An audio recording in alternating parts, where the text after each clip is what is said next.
She didn't scream when the wagon went over the edge. She bit down on her own hand and held on, because screaming meant giving up, and Evelyn Harper had not survived 26 years of other people's decisions just to die alone in a Wyoming ravine. Nobody knew she was out there. Nobody was coming. And the man who was supposed to marry her didn't even know her face.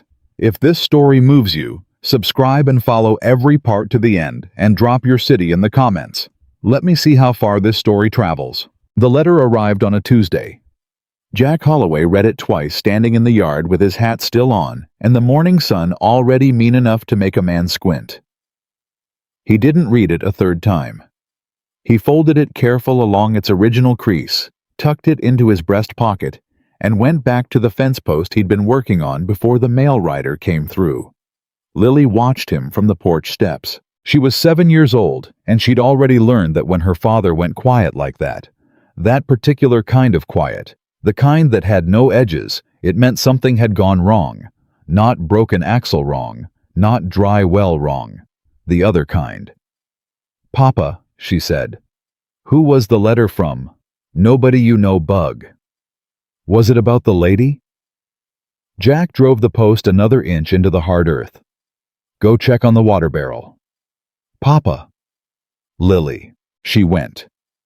But she looked back at him twice before she rounded the corner of the house, and both times he was still standing there with his hand on that fence post like he was holding on to it instead of driving it. The woman's name was Evelyn Harper. He knew that much from the agency correspondence, 3 letters over 4 months. Each one more formal than the last. Each one carrying the particular tone of a transaction being conducted by 2 parties who were both trying not to appear desperate. He hadn't written those letters himself. His neighbor Walt had helped him sitting at Jack's kitchen table with a lamp between them while Lily slept. Walt reading aloud from a pamphlet called The Gentleman's Guide to Correspondence Matrimony, and Jack saying yes or no to each suggested phrase like a man approving fence layouts. He wasn't proud of it. He also wasn't sure he had another choice. 3 years since Clara died on a February night that Jack still couldn't think about.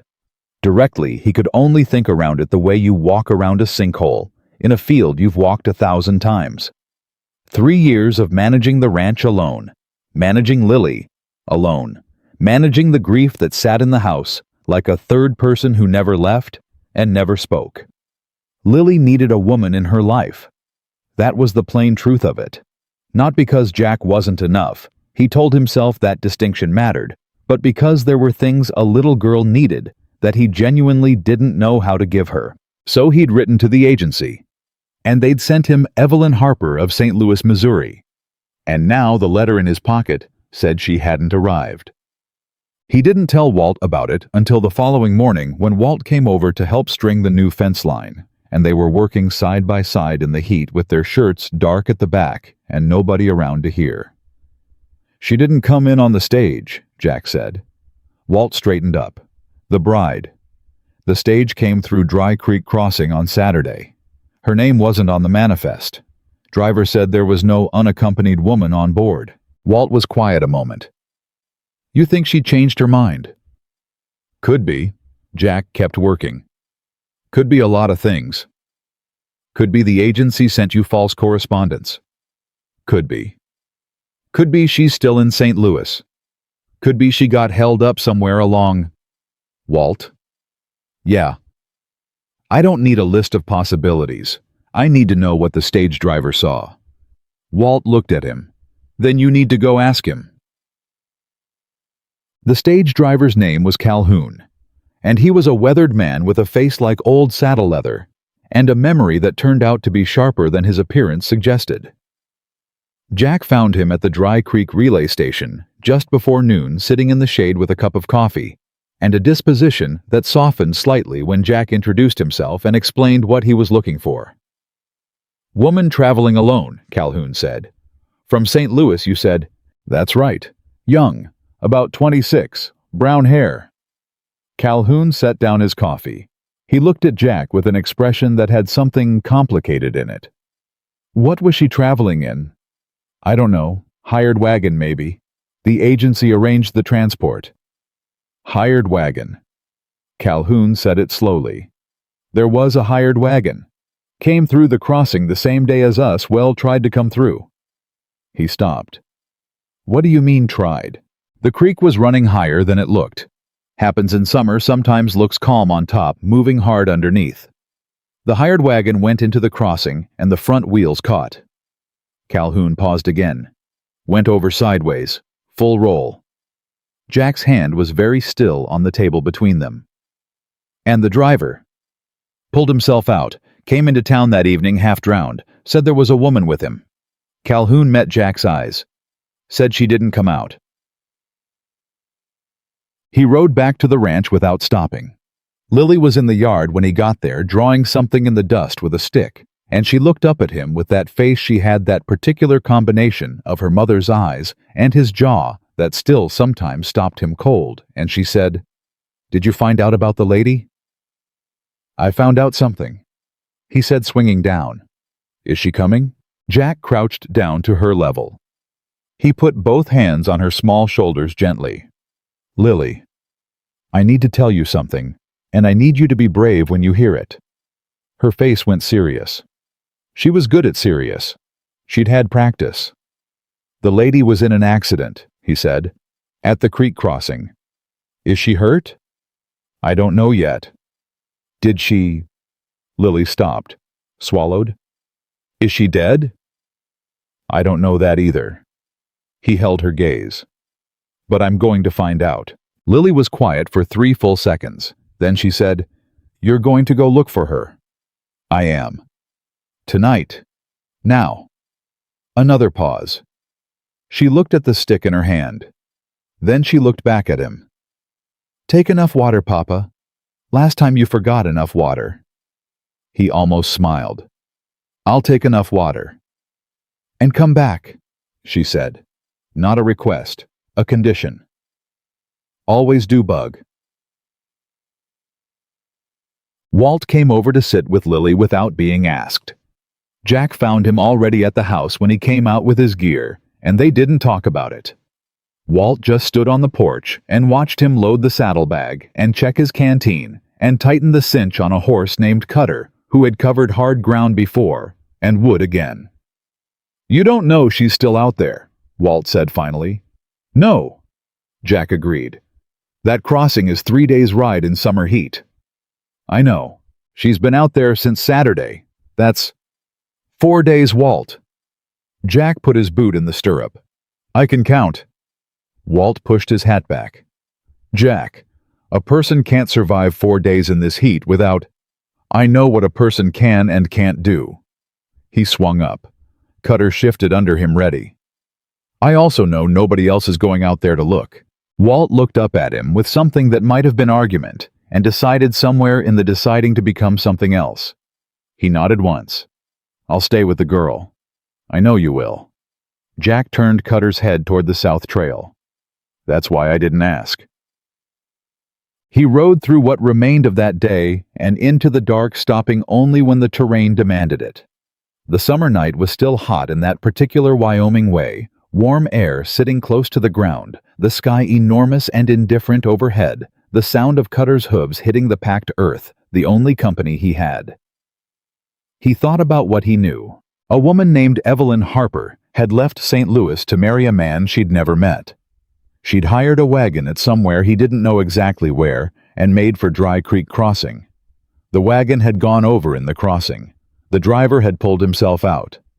She hadn't, which meant either she'd drowned in the creek or she'd gotten herself out some other way. He found himself in the long dark miles choosing to believe the second one. Not because he had any reason to, but because the alternative was that he was riding toward a woman who was already dead, and that was a thing he'd done once before in his life, and he did not intend to do it again. Dawn caught him at the ridge above the Dry Creek lowland, and he could see the crossing from there, a wide shallow run of water that looked peaceful enough from a distance, silver in the early light. He could also see, even from that distance, where the bank had been churned up, where something heavy had come through and not come through clean. He rode down. The wagon was still partially in the water. One side. The other half had lodged against a sandbar, the wood warped from the soaking, the canvas covering shredded. The harness was tangled and empty. The horses had either been cut loose or broken free. Everything that wasn't nailed down had scattered downstream. Jack dismounted and walked the bank. He was looking for evidence of which direction she'd gone, if she'd gone anywhere at all. He almost missed it. 20 feet downstream from the wagon wreckage in the soft mud at the water's edge, he found a handprint. Small. A woman's hand. The fingers had dug in deep, like someone pulling themselves up out of the current by sheer force of will. Next to it, 2 parallel drag marks in the mud, knees maybe, or feet being dragged. Moving away from the water, heading toward the scant shade of a stand of scrub willow. She was alive.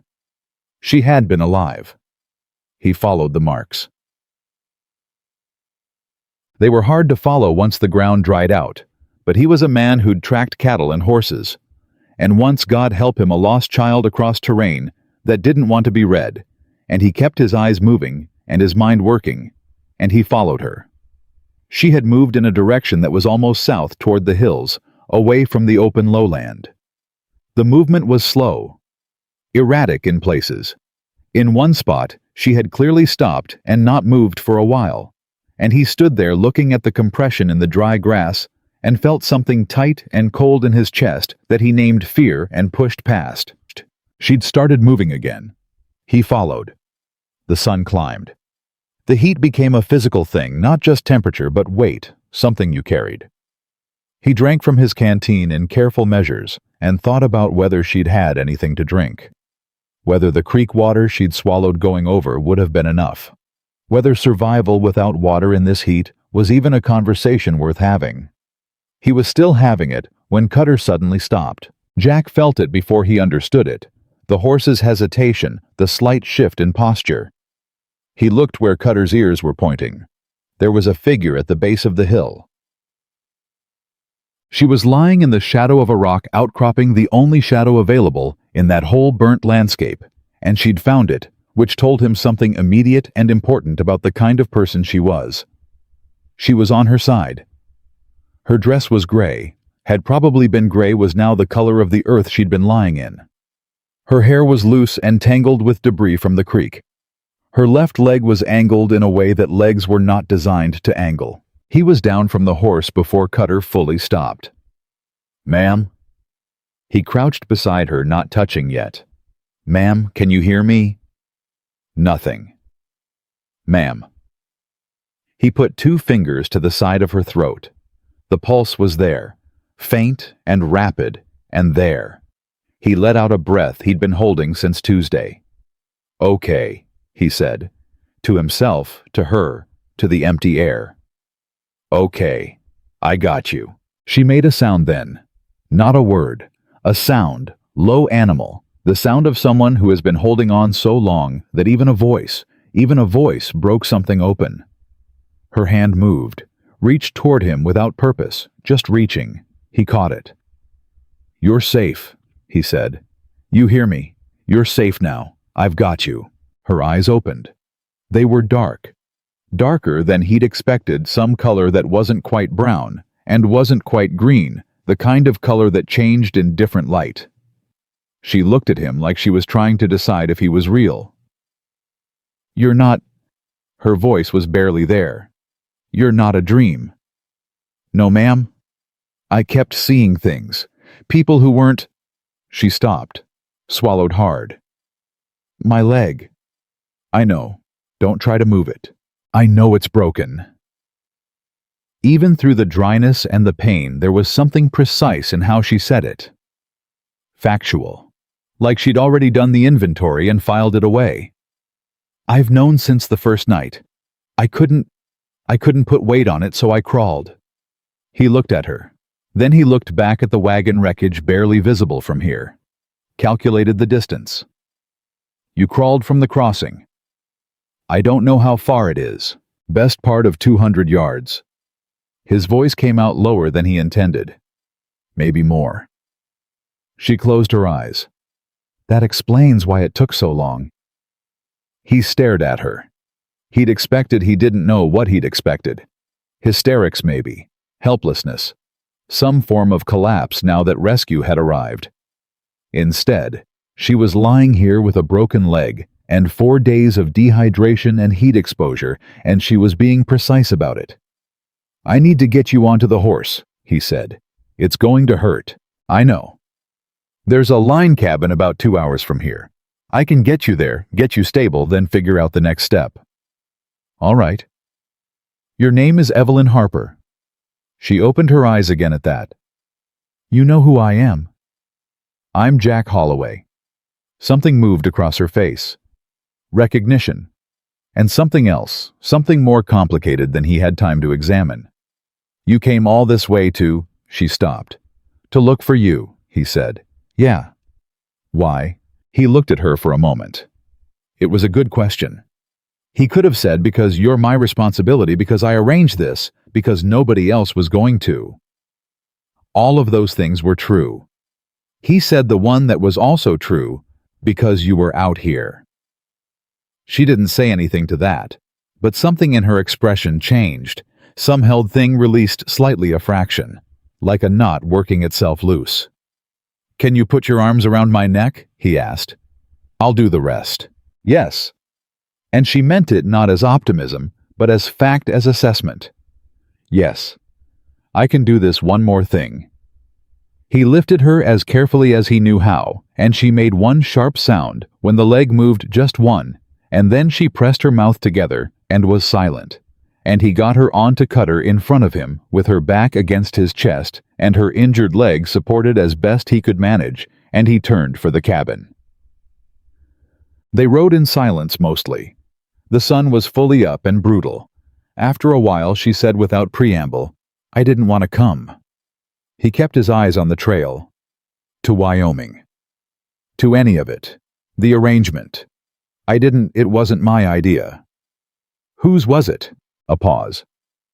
"My uncle's. He controls the family estate since my father died. He decided I was a financial inconvenience and arranged to—" She stopped. "Reorganized." "He arranged a match. I was meant to board a proper stage to meet my intended. I took a hired wagon instead.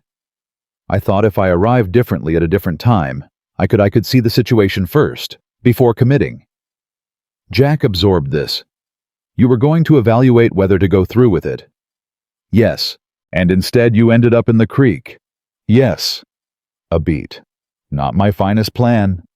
Something in his chest moved, not quite amusement. The situation was too raw for that, but something adjacent to it. Something human. "No," he agreed. "Can't say it was." She was quiet again. Her breathing was controlled in the careful way of someone managing pain. "Then, I should tell you something. All right. I don't intend to be a burden. I don't intend to be whatever you might be picturing. A helpless woman grateful for rescue. I'm not that. I was a school teacher for 3 years. I can work. I can contribute. I just need—" "Ma'am." "What?" "You can tell me all of that later." He kept his voice easy. "Right now, I just need you to stay awake." A pause. "Is that medically necessary?" "Seems wise given the situation." She considered. "All right." Another pause. "What should I stay awake talking about?" He thought for a moment. "Tell me about being a school teacher." And she did. For the better part of an hour, with the Wyoming summer pressing down on them, and the cabin still a long hour away. Evelyn Harper talked about chalk dust and multiplication tables, and a girl named Josephine who could recite poetry but couldn't add single digits, and a boy named Thomas who was the opposite, and the way she'd learned to teach them both, and Jack Holloway listened and kept his horse steady and thought she crawled 200 yards with a broken leg, and she's still talking. He was not a man who was easily surprised. He was surprised.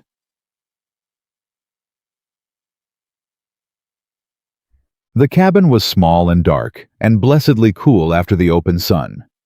He got her inside, got her on the floor pallet. There was no bed, just a wood frame and a rope mattress that had seen better years, and she went gray around the mouth, but didn't make a sound while he worked. He'd set bones before. Cattle injuries his own once the time he'd gone through a fence in the dark. He knew what he was doing, or knew enough. He told her what he was going to do before he did it. "This is going to be the worst part," he said. "You said that about getting on the horse." "That was also the worst part. There are several worst parts." She almost laughed. She caught it before it fully formed, but he heard the edge of it. Then she looked at him with those changing eyes and said, "Do what you need to do." He set the leg. She gripped the edge of the pallet with both hands, and she did not cry out. Not once.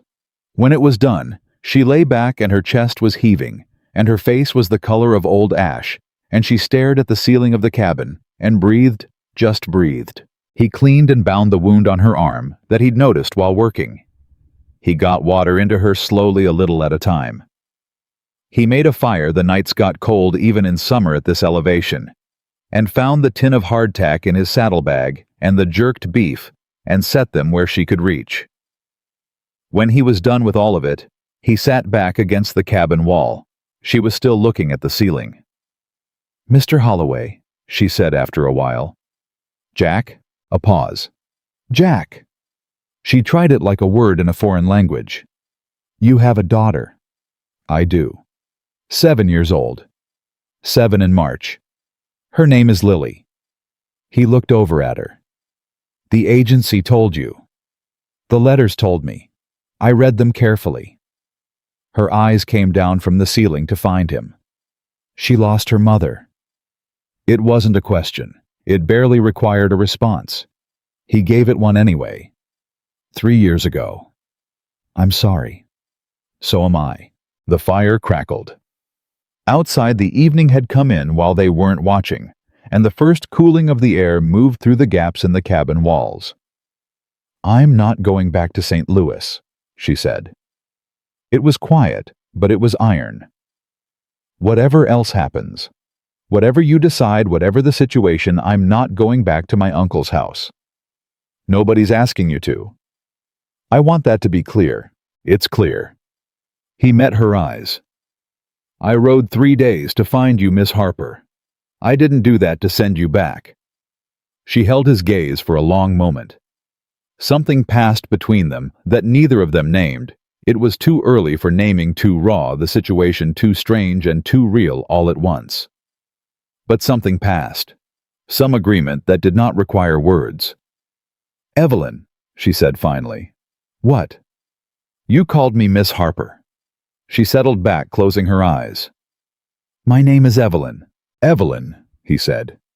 And for the first time since the wagon hit the water, since the darkness and the heat and the impossible crawl through the dirt, since waking to find a stranger crouching over her in the shadow of a rock in the middle of a Wyoming nowhere, for the first time she slept. Jack sat awake a while longer, watching the fire, listening to her breathe, thinking about a little girl at home counting the days until her father came back. He had found what he came for. He had no idea what came next. Evelyn slept for 14 hours. Jack knew because he counted. Not deliberately. He wasn't a man who watched clocks, but because he tracked it, the way he tracked everything out here by the fire, by the light, by the sound of her breathing, shifting from shallow and ragged to something that was almost regular. By the time the sun came back through the gaps in the cabin walls, she was still out, and he'd already watered Cutter, eaten half his remaining hardtack, and made a decision he wasn't entirely sure about. He needed to get word to Walt, and he needed supplies that the cabin didn't have proper splinting materials, clean cloth food that wasn't jerked beef and hardtack from a 3-day-old saddlebag. The nearest thing that qualified as a town was Harker's Mill 4 hours south. He'd passed close to it on the way out. Close enough that a man on a fast horse could get there and back before dark if he left early enough. The problem was leaving her alone. He stood in the cabin doorway and looked at her sleeping, and worked through it the way he worked through everything methodically, without sentiment, at least on the surface. She couldn't move on her own. She was still feverish, though the fever had come down overnight. If something happened while he was gone, if the fever spiked, if the leg shifted, if she woke disoriented and tried to move. "You're thinking about leaving." He turned. She was awake. Had probably been awake for a few minutes watching him think. "Not for long," he said. "I need supplies. There's a town 4 hours south. 8 hours round trip. Less if I push Cutter. She considered this with the same quiet precision she seemed to bring to everything. What do I need to do while you're gone? Nothing. That's the whole point. Stay still. Don't try to move the leg. Drink the water. He'd filled every container he had from the creek before coming in, a little at a time. Don't rush it. And if the fever comes back, wet cloth on your forehead and your wrists. There's a cloth in the left saddlebag, hanging on the wall there. She followed his gaze to the bag, nodded. All right. I'll be back before dark. I know you will. She said it flatly, as simple fact, not reassurance, not hope, just certainty, the way she'd said, I know it's broken about her leg, like she'd already assessed the situation and arrived at the conclusion and saw no point in revisiting it. Go get what we need. He went. He pushed Cutter harder than he liked to push a horse in summer heat, and they made Harker's Mill in just under 3.5 hours. It was a small operation, a main street with maybe 8 buildings that deserved the name a handful more that were generous with the term. General store, livery, a place that functioned as a saloon in the evenings, and a sort of town hall in the mornings depending on who needed what. Jack tied Cutter in the livery trough, let him drink, and went to the general store. The man behind the counter was named Aldous, and he had the careful eyes of a man who'd been in small towns long enough to know that strangers always meant something good or bad, always something. He looked at Jack the way he'd look at weather coming in from the west. Need medical supplies, Jack said. Splinting board, 2 of them straight-grained if you have it, clean linen, willow bark, quinine if you got it, and food flour, salt pork, dried beans, coffee. Aldous started moving without comment, which Jack appreciated. Some men would have asked questions first. This one understood that a man listing medical supplies with that particular edge in his voice was not a man who had time for questions.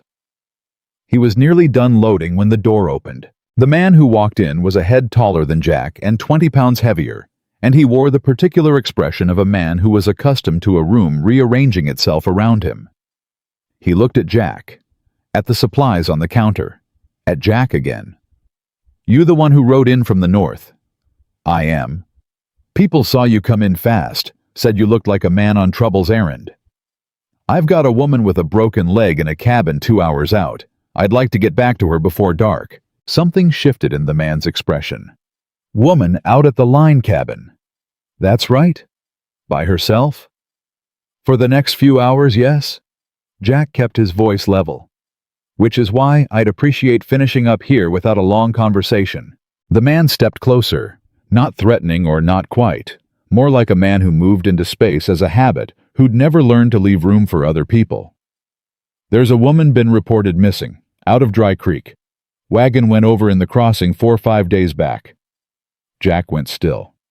Who's reporting her missing? Man named Greaves, says she's his prey. A pause deliberate, intended. Come all the way out from back east looking for her. The quiet in the store got a different quality. Greaves, Jack said. That a local name? He ain't local. Came in 2 days ago. Been asking around. The man studied Jack. You know something about this woman. I found her, Jack said. She's alive. She's being cared for. She's going to be fine. Greaves is going to want to know that. I'm sure he will. Jack picked up his supplies. When I'm ready to talk to him, I'll find him. Right now, I'm going back to my patient. He might not want to wait. Jack looked at the man directly for the first time. He didn't raise his voice. He didn't change his posture. He just looked at him with the particular steadiness of a man who has made up his mind and is not interested in negotiating. Then he'll have to figure out how to manage his impatience. Good day. He left the store. He loaded Cutter, checked the cinch mounted. He was 2 blocks down the main street when he heard boots on the boardwalk behind him and a voice called out, Holloway! He stopped. A different man this time, shorter. Well-dressed for a town like this, coat that cost real money, boots that hadn't done much walking. Maybe 45 with gray at his temples and the smooth, careful face of a man who'd learned early that appearing reasonable cost him nothing and bought him a great deal. He stood on the boardwalk with his hands clasped in front of him. And he looked up at Jack on the horse with an expression of such studied concern that Jack trusted him immediately and completely in the wrong direction. "My name is Cyrus Greaves," the man said. "I understand you may have found Miss Harper. Word travels fast. I've been asking a great many people a great many questions. When you ask enough people, information moves." He smiled. It reached his eyes and stopped there. "She's alive. She is. Thank God." He pressed a hand to his chest. Brief. Practiced. I can't tell you, the worry has been extraordinary. Is she badly hurt?" "Broken leg. She's recovering. I'd like to see her." "I'm sure you would." Greaves kept smiling. "You understand we have an arrangement. Her family. I understand what you've told me." Jack gathered the reins. "Miss Harper will decide who she sees and when. When she's well enough to make that decision, she can make it." The smile stayed, but something behind it sharpened a blade turning in its sheath. "Mr. Holloway, she's not your responsibility. She's on my land. That makes her my responsibility until she decides otherwise. The cabin isn't. I know whose land it is. It's close enough." Jack looked down at him. "You want to see her? You ride out to the ranch and you ask her. She's a grown woman. She can speak for herself." He turned Cutter and rode. He didn't look back, but he thought about Cyrus Greaves the entire 4 hours back to the cabin, and what he thought was this: a man looking for a missing woman doesn't have smooth hands and a pressed coat and a smile that practiced that particular move between the teeth. A man genuinely frantic for someone he cared about looked like Jack had looked 3 days of road dirt and no sleep and a horse run to the edge. Greaves looked like a man who'd come to collect something that belonged to him and was mildly inconvenienced by the delay. Evelyn was awake when he got back, sitting up against the wall with the cloth on her wrist the way he'd told her. She looked better than the morning, more color, eyes clearer. She looked at his face when he walked in and said, "Something happened." He set the supplies down. "There's a man in Harker's Mill named Cyrus Greaves." The color left her face in a single second, every bit of it gone. She went so still she might have stopped breathing. "He's here." "He came looking for you. How long?" She stopped, reset. "How did he know which route I took?" "I don't know. Does he make it his business to know things?" That's a very precise way to describe him. Her voice was controlled, but her hands weren't. They'd tightened on the cloth she was holding until her knuckles were white.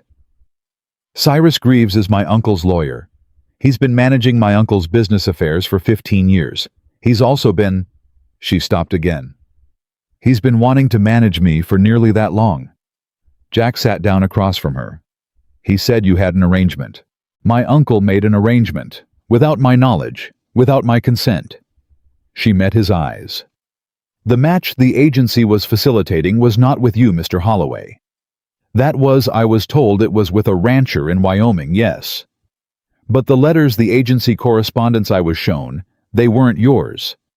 I found out 3 days before I was meant to leave that the actual intended party was Cyrus Greaves." Her jaw was set hard. "He purchased the arrangement from my uncle. Apparently I came at quite a reasonable price." The silence in the cabin was very complete. "He bought the correspondence," Jack said slowly. "He used the agency as a mechanism. Made it look like a legitimate match arrangement when in fact he'd simply purchased a claim on me from my uncle who needed his debt settled."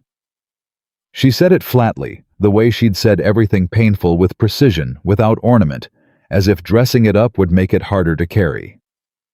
"I found out because one of the household staff told me. She risked a great deal to do it. I left the next morning before my uncle was awake and took a hired wagon. I had $60 saved. I thought if I could get to Wyoming, get to the actual ranch, explain the situation." She looked at him. "I thought if there was a real man behind those letters, a real situation, maybe there was a real option. Something that wasn't Cyrus Greaves." Jack was quiet for a moment. "The letters were mine," he said. "The agency correspondence. I wrote those with help, but they were mine. My arrangement was with you, not with Greaves. Whatever he told them, whatever he paid, he doesn't have a claim through me. She stared at him. Something was working in her expression. Not hope, not yet something more careful than hope. You're saying you'd honor the arrangement. I'm saying he doesn't get to override it by showing up in a clean coat. He'll have legal arguments. He'll say my uncle signed documents. He can say what he likes to a judge in Cheyenne. Until that judge says otherwise, you're a grown woman and you make your own decisions. He held her gaze. Does he frighten you? She didn't look away. Yes. Then we deal with that, practically, one thing at a time. He started unwrapping the medical supplies. First thing is getting you well enough to move. Second thing is getting you to the ranch where you're not alone in a cabin nobody can find easily. Third thing is figuring out Greaves. He'll come here. Maybe. Or he'll wait and play it legal. He's that kind of man. He's a patient man, she said. He's been patient for years. She watched him lay out the splinting boards. Why are you doing this? Told you. You're on my land. That's not a real answer. He looked up at her. She was watching him with those direct, changing eyes, and there was no manipulation in the look. No calculation, just a woman who'd been lied to by enough people that she needed to know when someone was telling her the truth and when they were telling her something convenient. My daughter needs someone, he said. That's the plain truth of the arrangement, and I need to know the person coming into my house is there because they chose to be, not because somebody sold them into it. He paused. You chose to come, even knowing you didn't know what you were coming to. That means something. Evelyn looked at him for a long moment. Then she looked down at her hands. Slowly, deliberately, she unclenched the cloth she'd been gripping, smoothed it out across her knee. How long before I can travel? She asked. Week maybe, if the fever stays down and the bone holds. A week is a long time if Greaves is in Harker's Mill. I know. Do you have a gun? I do. Good. She folded the cloth in half with the same neat precision she brought to everything. Then we plan. They did.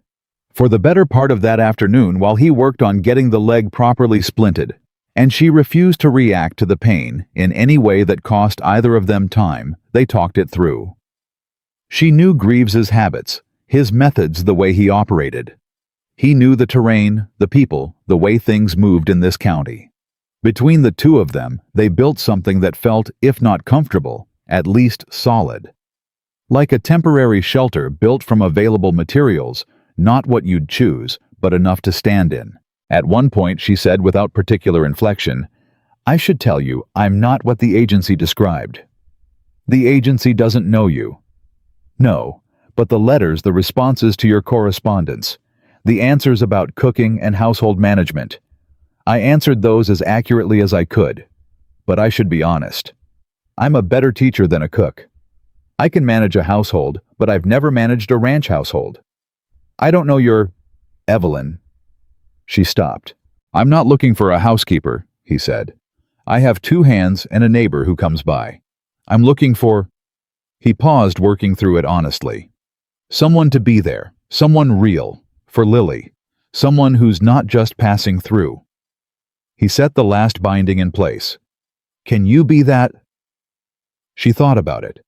She actually thought about it, which he appreciated more than any quick reassurance would have been. Yes, she said finally. I can be that. Outside, the summer afternoon was cooling toward evening. The fire needed attention. Cutter needed checking. There were 100 practical things that needed doing, and Jack Holloway was a man who did practical things. But he sat there another minute in the dim cabin with its rough walls and its rope mattress and its woman he'd found in the shadow of a rock and pulled back from the edge of something that shouldn't have been survivable, and he thought Lily is going to have questions. He thought Greaves is going to be a problem. He thought, she folded that cloth like it was important to fold it right even now, even here. He stood up and went to see to the fire. She watched him move around the small space with the contained efficiency of a man who wasted nothing. Not words, not motion, not time. She watched him, and she thought about $60 and a hired wagon and a creek crossing that had tried to kill her. And she thought about a little girl named Lily who'd lost her mother 3 years ago and was waiting for her father to come home and she thought about Cyrus Greaves in his clean coat, with his patient eyes. Then she thought I crawled 200 yards on a broken leg. He can bring whatever he wants.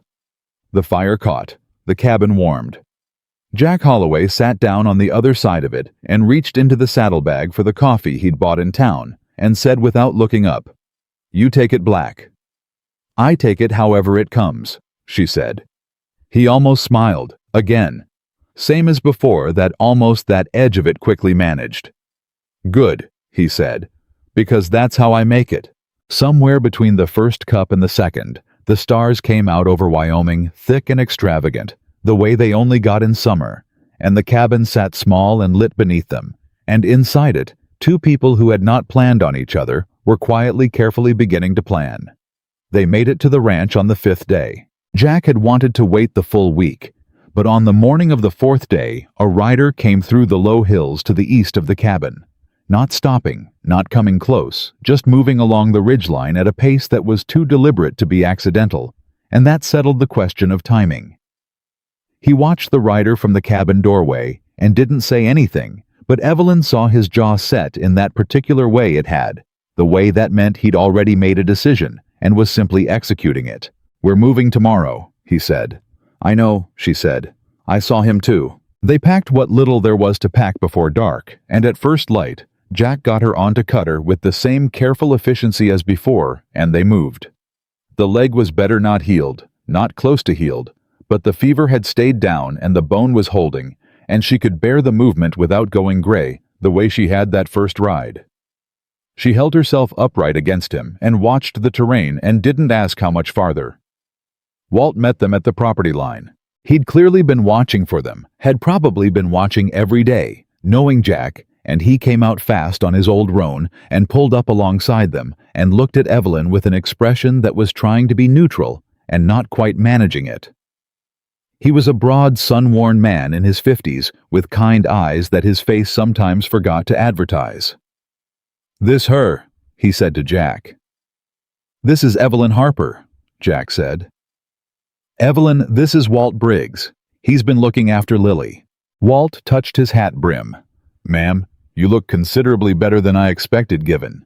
"Given what?" she asked. "Given what Jack rode into to find you." She glanced at Jack. He was looking straight ahead. "He didn't tell me it was bad," she said. "He wouldn't."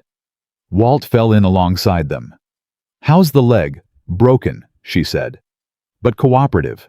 Walt looked at her again differently this time, something reassessed behind his eyes. He looked at Jack. Jack was still looking ahead, but something in his posture said, "I know." I noticed too. Lily was on the porch. She'd been told Jack had sent word with Walt the day before, and she'd had a night to prepare herself, which meant she'd had a night to build up approximately equal amounts of anticipation and terror, and both of them were visible on her face when they rode in.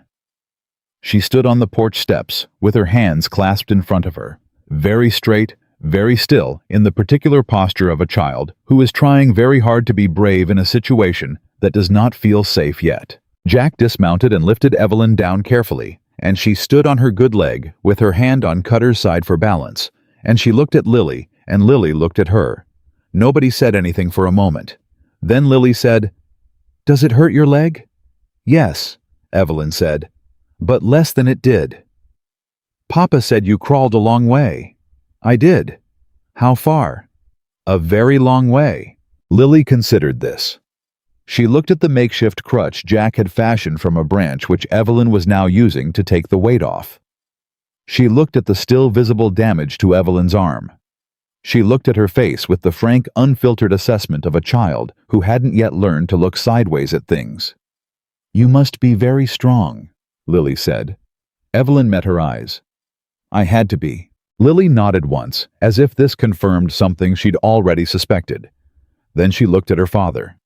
"She can have the room with the blue curtain," she said. "I already put fresh water in there."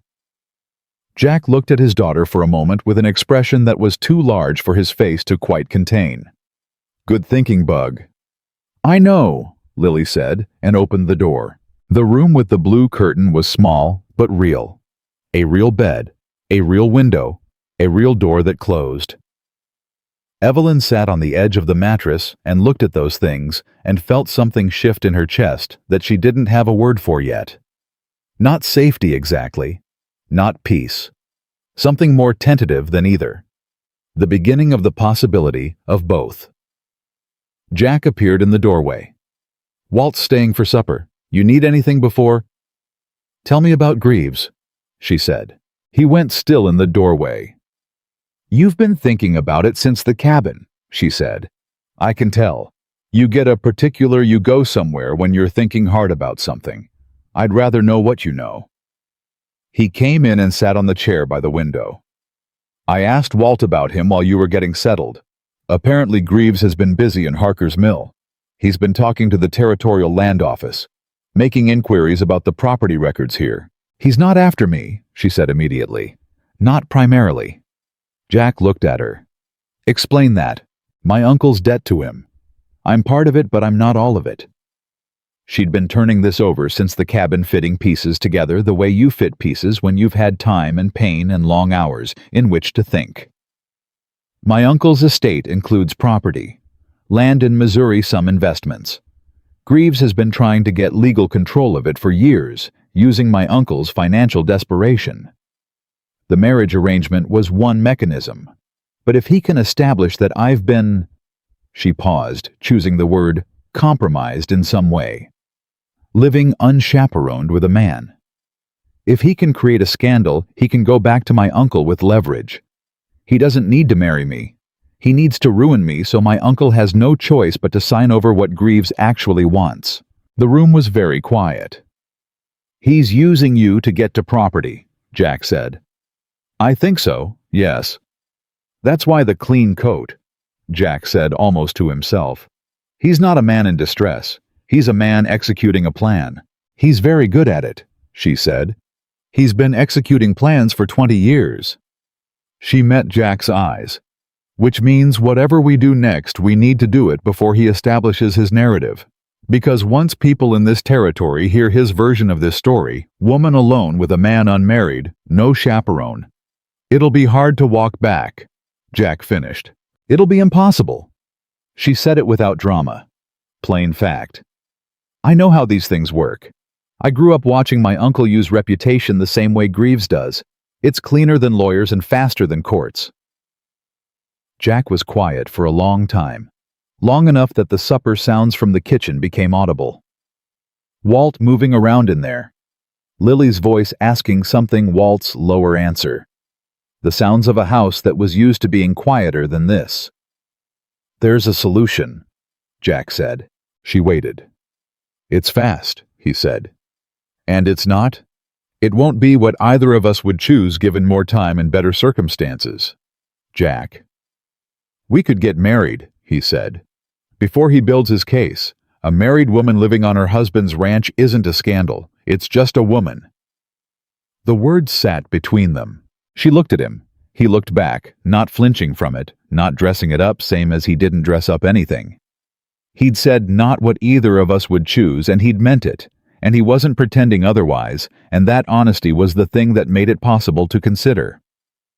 "You'd do that," she said slowly, "to protect me from a legal maneuver. I'd do it because it's the right practical step. And because—" He stopped, then continued. "Because Lily already put fresh water in the room with the blue curtain. And I don't think she did that because she expects you to leave." Evelyn looked at the window. The Wyoming summer pressed against the glass, gold and relentless. She thought about $60, about a wagon in the dark, about a handprint in the mud at the edge of a creek that nobody else was looking for. "I'm not capable of being a wife in any full sense for months," she said. "The leg, I know that. And I need it to be real, whatever we do. I won't be a legal strategy. If we do this, I need it to be something real. Even if it starts practical, it needs to be able to become real." "I wouldn't offer it otherwise," he said. She looked back at him. That steady, direct, unornamented face. The face of a man who had driven fence posts and ridden into the Badlands and set a broken leg by firelight, and had not once in all of it asked her to be grateful. "All right," she said. "Yes." He nodded. "No performance in it. just the same contained acknowledgement he brought to everything. "I'll ride to the magistrate in Collier's Fork tomorrow. I'll have Walt come with us as witness. We can have it done before Greaves knows we've moved. And after he's got nothing legal to bring, he can go back to Missouri and find another plan." Jack stood up. "He'll try something else. Men like that don't stop. But he won't be able to use you as the mechanism. He'll be angry. I expect so. Anger makes him more dangerous, not less. I know." He moved toward the door. "Which is why we do the legal part first, and then we figure out the rest, one thing at a time." "One thing at a time," she repeated quietly to the room after he'd gone. She was not a woman who did things without thinking them through. She was not a woman who made fast decisions in uncertain circumstances because the alternative was frightening. She made this one because the math was clear. Cyrus Greaves was patient and resourceful and had 20 years of practice, and he was already in the territory, and she was a woman with a broken leg and $60 spent and no family worth the name behind her. The math said, take the solid ground when it's offered. But there was something else, too. She didn't examine it directly. Not yet. It was too new, and the situation was too complicated, and she was too precise a person to mistake circumstance for feeling. But it was there. She'd been watching Jack Holloway for 5 days in a small cabin, and in 5 days, she had not once seen him be other than what he appeared to be. Not once. That was rarer than a broken leg healing clean. That was rarer than almost anything she knew. Supper was Walt's cooking, which was better than expected, and Lily sat across from Evelyn and asked her 17 questions, each one following the last with the rapid associative logic of a 7-year-old's curiosity. What did she teach in school? What was St. Louis like? Had she ever seen the river? Could she read French? What was her favorite season? Summer, Evelyn said to the last one. Lily considered. Papa likes summer too. He says the ranch is most itself in summer. She looked at her father. That's what you said. That's what I said, Jack agreed. What does that mean? Evelyn asked. Most itself. Things grow right in summer, Jack said. Not forced, just what they are. Lily nodded vigorously like this was a complete and satisfying explanation. Evelyn thought, I am eating supper at a table in Wyoming with a man I met 5 days ago, and a child I met this morning, and a neighbor named Walt, who keeps looking between us like he's watching weather develop. And the most alarming thing about it is how much it doesn't feel alarming. She filed that away and ate her supper. Walt left after dark, and the house settled into its nighttime self, the particular quiet of a place where sleep was practical, not luxurious. Jack helped her back to the room with the blue curtain, not making it ceremonial, just practical the way he did everything. He set the crutch where she could reach it. He checked the window latch. He was leaving when she said, What was her name? He stopped. He didn't ask who she meant. Clara. Lily has her eyes. I know. His hand was on the doorframe. Lily knows too. She's proud of it. She should be. Evelyn settled back against the pillow.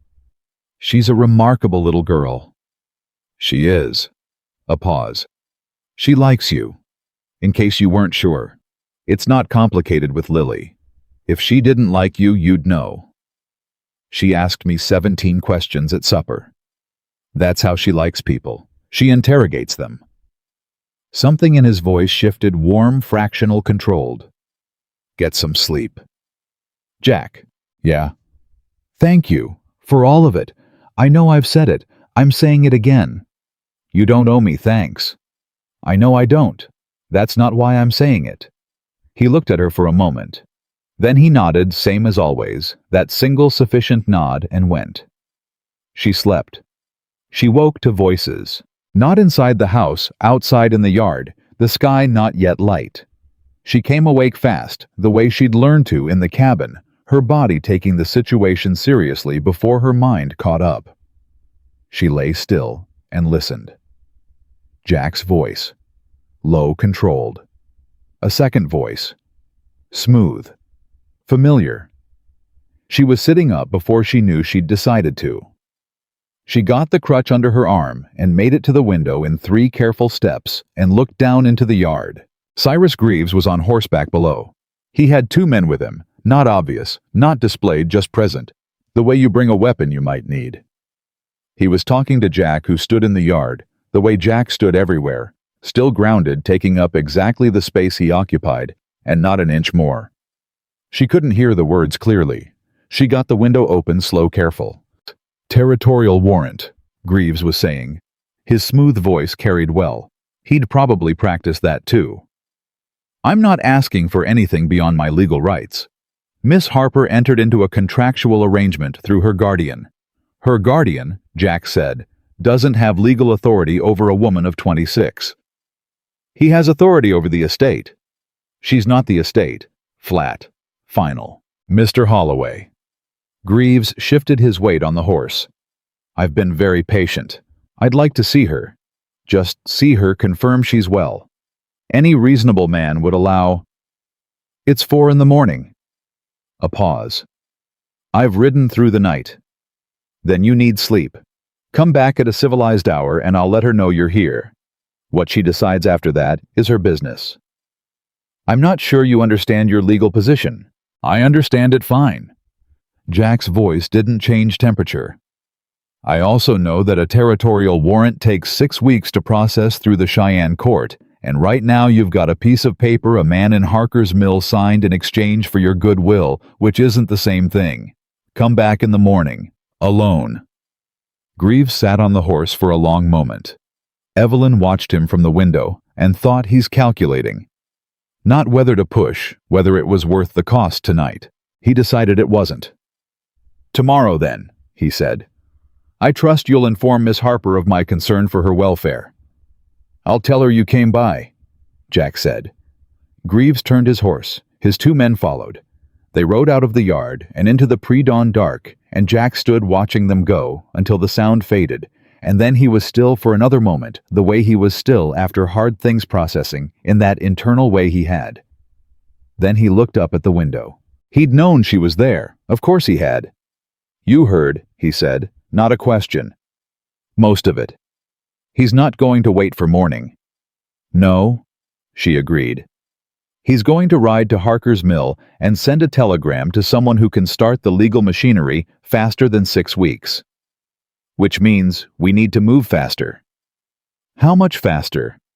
"Magistrate in Collier's Fork opens at 8. He was already calculating. "We ride at 5. Can you manage it?" She looked at him through the window. The pre-dawn was gray and still, and the whole ranch was holding its breath. She thought about Cyrus Greaves and his patience and his plans and his smooth hands and 20 years of practice. "Help me get my boots on," she said. They were on the road before the sun came up, the 3 of them. Jack, Evelyn, and Walt, who Jack had woken without discussion, and who had arrived at the door with his hat on and his horse saddled inside of 12 minutes, asking no questions. Lily was left with the neighboring family, 2 miles down, Mrs. Alderman, who had 4 children of her own, and the kind of unflappable competence that made you trust her immediately. Lily went without complaint, which told Jack she understood more than he'd said. The ride was hard on the leg. Evelyn didn't say so. Jack could tell from the set of her shoulders and the way she held her breath through certain terrain. But she kept the pace without asking him to slow, and he didn't insult her by slowing on his own. They made Collier's Fork at 20 past 8. The magistrate was a man named Harlan Webb, 70 years old, if he was a day, with the careful dignity of a man who'd been doing an important job long enough to strip all the theater out of it. He looked at the 3 of them over the rims of his spectacles, Jack, Evelyn on her crutch, Walt standing to the side with his hat in both hands, and he said, "What can I do for you folks?" "We'd like to get married," Jack said. Webb looked at him, at Evelyn, at the crutch, at Walt. "This morning, if that's possible." "It's possible. It's also irregular." He set down his pen. "Young lady, are you here of your own choosing?" "I am," she said. "Nobody's compelled you to this." "Nobody compels me to anything," she said. "Even now, even on the crutch, even after everything, there was that quality in it, not defiance, something quieter and more durable than defiance. certainty. I'm here because I want to be. Webb studied her for another moment. Whatever he was looking for, he seemed to find it. All right. He pulled out the appropriate documents. I'll need both your full names. Jackson Emmett Holloway, Jack said. Evelyn Ruth Harper, Webb wrote. He asked the standard questions, and they answered them, and Walt signed as witness with the careful signature of a man for whom signing documents was still an occasion, and at 8:43 in the morning, on a Thursday in July, in the office of Magistrate Harlan Webb in Collier's Fork, Wyoming Territory. It was done. Webb shook Jack's hand. He looked at Evelyn and said, I hope you'll both be well, Mrs. Holloway. Mrs. Holloway. The name landed in her chest like something physical, not heavy, not frightening, but real. Present. She looked at Jack. He was looking at her with that same steady, unflinching directness, and in it was an acknowledgement of what they'd just done, and what it meant, and what it didn't yet mean, and all the distance between here and whatever came after. Thank you, she said to Webb, and then to Jack. One thing at a time. One thing at a time, he agreed. Walt had been suspiciously interested in the view from the magistrate's window throughout. He turned around now and looked at both of them and said, Well, all right then. He put his hat on. I'll go get the horses. They were an hour out of Collier's Fork, heading back, when Walt said suddenly, There's a rider coming up from the south. Jack saw him at the same moment, coming fast. Not a horse he recognized. The rider pulled up 20 yards off and called out, Is one of you Jack Holloway? I am, Jack said. Message from a woman named Alderman. She says you need to come back fast. Says a man came by her place looking for his wife. The rider caught his breath. Looking for a woman named Evelyn Harper. Had paperwork. Said it was a legal matter. Evelyn went very still on the horse. He went to the Alderman's, Jack said, quietly, to himself, working it. He doesn't know we went to Collier's Fork. He tracked us to the Alderman's because that's where Lily is, and he figured if he had Lily, he had leverage, Evelyn said. Her voice was flat and controlled, and there was something under it that had nothing to do with precision. He's using a child. Jack had already turned the horse. How long ago? He called to the rider. 20 minutes, maybe. The Alderman woman sent her boy soon as the man left. 20 minutes. Jack looked at Walt. Walt was already moving. They rode hard. The Alderman place was a 2-story farmhouse, set back from the road, and when they came in at a gallop, Mrs. Alderman was on the porch with her arms crossed and an expression that suggested Cyrus Greaves had not received a warm reception. She was a large woman in every sense of the word, large frame, large voice, large opinions, and she looked at Jack coming off the horse and said, Your daughter is fine. She's in the kitchen. The man tried to take her. Jack's whole body stopped. Tried. My oldest boy is 16 and built like his grandfather. The man decided the situation wasn't worth it. She looked at Evelyn, arriving behind Jack.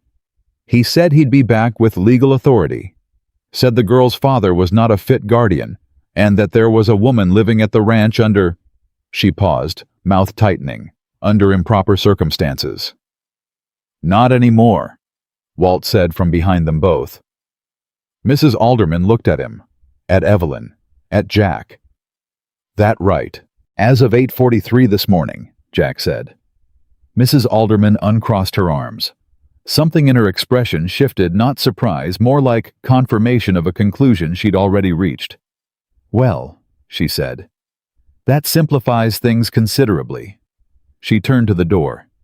Lily, your father's here. The door opened before she finished the sentence, and Lily came out at a dead run and hit Jack at approximately hip height, and he caught her, and lifted her, and held on, and she had her face pressed to his shoulder and her arms around his neck, and she didn't say anything, just held. Jack stood there with her in the Wyoming summer morning, and held on right back, and his face above her head was the face of a man who had just understood in his body, rather than his mind, exactly how high the stakes had become. Evelyn watched this from the porch steps and felt the sharp, unexpected edge of it, how much she wanted to protect this. This particular thing. This man and this child and this space they'd made. Lily pulled back eventually and looked at her father's face. Then she looked past him at Evelyn. "He wanted to take me," she said, not asking, reporting. "I know," Jack said. "I didn't go." "I know that too. He said he had papers." She said it with a child's directness, no softening. "He said you weren't allowed to have a woman at the house who wasn't." I didn't understand all the words. "He was wrong about the words," Jack said. "He's going to find that out." Lily looked at Evelyn again. Something working in her 7-year-old's mind, something serious and considered. "Are you staying?" she asked. Evelyn looked at her. At this small, direct, grave-eyed child who had put fresh water in a room and asked 17 questions at supper and hadn't gone with a man who had papers. "Yes," she said. "I'm staying." Lily nodded. Same nod as her father's single sufficient a decision made and filed. "Okay." Then to Jack. "Can we go home now? I don't like it when things aren't where they're supposed to be." "Yeah, Bug," he said. "We're going home." But on the road back with Lily riding in front of Walt and the summer morning turning toward noon, Jack said to Evelyn quietly enough that only she could hear, "He's not done." "No," she agreed. "That was a test, seeing how far he could push before we pushed back. And now he knows we'll push back. Now he knows." Jack kept his eyes on the road. "Which means the next move is going to be something harder." Evelyn adjusted her grip on the saddle. The leg ached steadily, a deep bone complaint that she'd grown almost accustomed to. She thought about Cyrus Greaves standing on the alderman porch, calculating the room the same way he always calculated every room. "He'll go for the land," she said. "That's what he wants. He'll find something in the property records, some irregularity, some filing he can challenge. He'll try to make the ranch itself the problem. My ranch has been in my name for 11 years. He doesn't need to win," she said. "He just needs to make it complicated enough that it costs more to fight than to settle." She looked at Jack. "That's always been his method.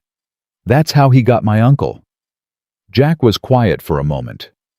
"Does he know you know that?" She almost smiled. Almost. "He's about to." Jack looked at her. And in his expression, beneath the control, beneath the steadiness, something shifted.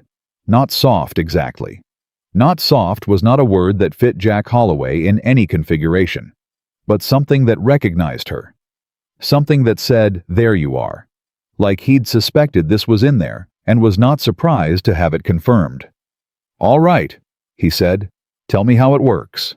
And she told him. Everything she knew about Cyrus Greaves's methods, his habits, the specific legal mechanisms he preferred, the names he'd mentioned in her uncle's house, the contacts she'd heard referenced. She told him with the systematic clarity of a schoolteacher delivering a lesson plan, and he listened with the focused stillness of a man who was already converting information into action, and between the two of them the shape of a counterplan began to form. It was not comfortable. It was not the life either of them had imagined when they'd written those letters back and forth through a matrimonial agency, choosing careful words with the help of a pamphlet and a neighbor's lamp. It was harder and more immediate and more real than that. But real was something she'd been running toward since she climbed out of that creek, and real was something he'd been waiting for since a February night 3 years ago when the house went quiet in the wrong way. The ranch came into view. Lily pointed at it from Walt's horse. "There it is," she said, as if they might have forgotten. "There it is," Jack agreed. Evelyn looked at it, the house, the fence, the summer land around it, and thought one thing at a time. Then she thought, but we'd better move fast. Greaves made his next move on a Monday. Jack knew it was coming, had been waiting for it, the way you wait for a storm you can smell in the air, but can't yet see. He'd spent the 4 days since Collier's Fork doing 3 things simultaneously, working the ranch, because the ranch didn't stop needing work, because a man had legal problems, talking to every person in the county who knew him and whose opinion carried weight, and listening to Evelyn. Mostly listening to Evelyn. She knew Greaves's methods, the way a person knows the habits of something that has been a danger to them for a long time thoroughly, without sentimentality, with the particular clarity that comes from paying very close attention to something you couldn't afford to underestimate. She laid it out for him over those 4 days in pieces, between Lily's questions and Walt's visits, and the slow, steady work of her leg getting stronger.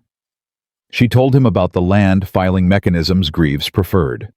She told him about the specific language he used in legal correspondence to make challenges look legitimate before they were examined closely. She told him about a man named Prentice, a territorial land agent who had done business with Greaves before and was not above doing it again. "Prentice," Jack said on the 3rd day, "works out of Cheyenne." "I believe so." "I know someone who knows him." He was quiet for a moment. "Not a friendly acquaintance, but an honest one." "That might be enough," she said. On Monday morning, a rider arrived with a document. Jack read it at the fence line where he was working, read it twice the way he'd read the first letter about Evelyn standing still, hat on face, doing nothing visible. Then he folded it and went inside. Evelyn was at the kitchen table, with Lily working through a reading lesson. Lily was sounding out a word with the focused intensity she brought to everything she decided to take seriously, which was most things. Evelyn looked up when Jack came in and read his face before he said a word. "Show me," she said. He put the document on the table. She picked it up and read it, and her expression didn't change. She'd been expecting something like this, or had told herself she was, but her hands tightened fractionally on the paper, and that was the tell, the only one she gave. "What does it say?" Lily asked. "Legal words," Jack said. "Boring ones." Lily looked at Evelyn.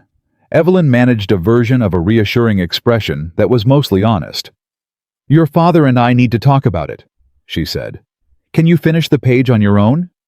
"Yes," Lily said, in the tone of someone who considers the question slightly insulting. She put her head down over the book. Jack and Evelyn moved to the other room.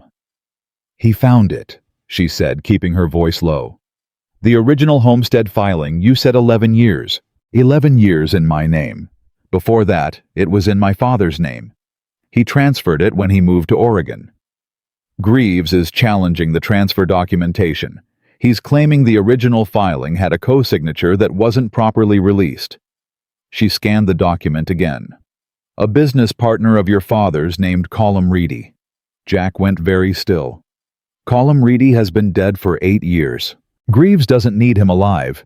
He needs his signature to be in question." She lowered the paper. "He's found someone who'll testify that the transfer was improper. If the court agrees, the land reverts to contested status. He can then file a competing claim through a third party, probably a holding company, so his name isn't visible, and the litigation could tie up the property for years." She met Jack's eyes. "You couldn't run a ranch under those conditions. You'd have to sell. And he'd buy it," Jack said. "Or his holding company would." "That's my guess. The ranch is the actual prize. I was just the mechanism for getting into position." Jack stood there processing this with that internal stillness of his, turning it over, looking at the angles. "He bought the matrimonial arrangement from your uncle to get close to the territory. He needed a reason to be here that looked personal rather than commercial. A man searching for his intended is sympathetic," she said. "A land speculator challenging property records is not. The first story is easier to tell." "How did he know about Reedy?" "He's been doing research for months," she said. "Maybe longer. This was never an impulsive plan." She set the document on the side table. "Jack, he's good at this. I want you to understand that. He's been doing this for 20 years, and he wins more than he loses. What does he need to make the court challenge stick? A witness, someone who can testify to the improper transfer. He's already found one, or he wouldn't have filed." She paused. "Who knew your father, who was around when the transfer happened?" Jack thought. Walt was here, 6 other men who'd been working the county that long. The aldermans. He stopped. "And a man named Cutter Price, who was my father's foreman for 15 years before he retired to Laramie. Greaves will have approached the most vulnerable one," she said. "Someone who needs money. Someone who can be persuaded that their memory is flexible. I need to know who he talked to. Yes, and fast before the court date gets set. She looked at him directly. Let me write the letter to the land office in Cheyenne. I know the specific language to use to request a delay in proceedings. It won't stop him, but it buys time. You know how to file a counter request. I was a schoolteacher, Jack. I'm also the daughter of a man who spent 15 years watching Cyrus Greaves operate. I paid attention. A beat. Let me help. This is what I can do right now while the leg won't let me do much else. He looked at her. That recognition in his face again steady real, not performed. All right, he said. Tell me what you need. She needed paper ink access to the file of documents Jack kept in the chest in the back room, and 2 hours of quiet. She got all of it. While she wrote, Jack rode to Walt's, and from there to 3 other properties, asking careful questions with the particular art of a man who knew how to get information without signaling that he needed it. He came back in the late afternoon with a name. Hector Milne, he said, coming through the door. Worked the territory 10 years ago before I knew him well. My father hired him seasonal. He's been in and out of debt since his wife died, drinks too much, owes money to half the county. He sat down across from Evelyn. Walt says a man in a good coat came to see Milne 3 weeks ago. Spent an hour. Left and Milne bought drinks for the whole saloon that evening. Greaves paid him to remember something that didn't happen, she said. Or paid him to remember something true in a way that sounds worse than it was. Jack's jaw was set. The transfer documentation was done fast. My father was in a hurry to leave. My mother was sick in Oregon. It's possible something wasn't filed exactly right. Milne might not be lying completely, just shaping. That's the most dangerous kind of testimony, she said. Partly true. She looked at the letter she'd been writing. Does Milne have any reason to be loyal to you? Any history? I helped him out of a bad spot once, 7 years ago. His fence collapsed in a storm and he lost 20 head onto the road. I helped round them up and didn't ask for anything for it. Would he remember that? Whether he'd let it matter is a different question. Evelyn thought. I want to talk to him. Jack looked at her. Evelyn, I know. The leg.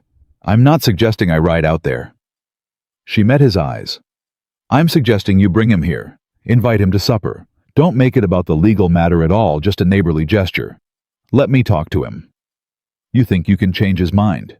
I think I can find out how committed he is to Greaves's money versus how uncomfortable he is with what he's agreed to do. She said it without arrogance assessment, not boast. People who've been paid to shade the truth are rarely comfortable with it. They've usually told themselves a story about why it's acceptable. If you give them a different story to tell themselves, you've done this before, Jack said slowly. I've watched my uncle do it, with less honorable intentions than mine. She picked up the pen again. Bring him to supper, Thursday. Tell Walt to come too, familiarity helps, and Walt knew Milne's wife before she passed. Jack looked at her for a long moment. Something in his expression that she was learning to read, not the steady surface which rarely changed, but the small adjustments beneath it. This one was somewhere between admiration and something more unsettled, something that hadn't yet decided what it was. I'll ask him, Jack said. Hector Milne came to supper on Thursday. He was a thin man older than his years, with hands that couldn't quite find a comfortable position, and eyes that moved around a room taking inventory. He'd dressed up for it, clean shirt hair combed, which told Evelyn something immediate. A man with no conscience doesn't dress up for the person he's wronging. Lily, who had been briefed only that a neighbor was coming for supper, applied her standard approach of 17 questions in rapid succession. By the time food was on the table, she'd established that Milne had owned a dog named Captain, had once seen a buffalo herd from a distance, and had been to Denver twice. This somehow managed to make Milne visibly more comfortable than he'd been walking in, which was the secondary purpose Evelyn had counted on when she didn't tell Lily to ease up. The meal was Walt's cooking again. Jack's was functional, Walt's was good, and the conversation stayed easy through most of it. Milne talked. Relaxed gradually the way a man relaxes when the thing he's dreading doesn't immediately materialize. It was after supper when Lily had been sent to read, and Walt was doing something deliberate and noisy with the dishes that Evelyn said quietly to Milne. "Mr. Milne, I want to ask you something directly, and I want you to know that whatever you say will stay in this room." Milne went still. "The man who came to see you 3 weeks ago," she said. "Cyrus Greaves." His hands resting on the table tightened. "I don't know what—" "Mr. Milne?" Not harsh, gentle even, but firm. "I grew up watching Cyrus Greaves work. I know what his visits look like and what they cost. I'm not here to condemn you for it." She held his gaze. "I'm here because I need to understand what he asked you to say." A long silence. Jack sat beside her and said nothing, which was the right thing. Milne looked at his hands. "He asked about the transfer," he said finally. "When Emmett Holloway, Jack's father, signed the property over, said there had been a question about whether Colum Reedy's share was properly released." "And was there a question?" Evelyn asked. "There was a—" Milne stopped, started again. "It was done fast. Emmett was in a hurry, like I said. Reedy was already sick. He signed something, but I don't know if it was the right something. I was there. I witnessed. I didn't look close at the papers." He lifted his eyes.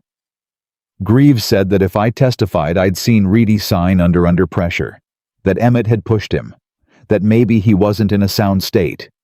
He stopped again. "That's not what I saw, but it's not I can't say for certain it wasn't—" "He gave you a version that uses your uncertainty," Evelyn said quietly. "He does that. He finds the space between what you know and what you're sure of, and he fills it with something that serves him." Milne looked at her. Something was happening in his face, a slow unraveling of something he'd been keeping coiled. "What Greaves wants," she said, "is this land, not justice, not a corrected record. He wants Jack's ranch, and he found a legal thread to pull, and he found you to pull it." She let that sit for a moment. "If you testify what he's asking, Jack loses land his father built, and he built after him, and Greaves wins something he manufactured." She paused. "Is that what you saw that day, when Emmett transferred the property?" Milne was quiet for a very long time. The dish sounds from the kitchen had stopped.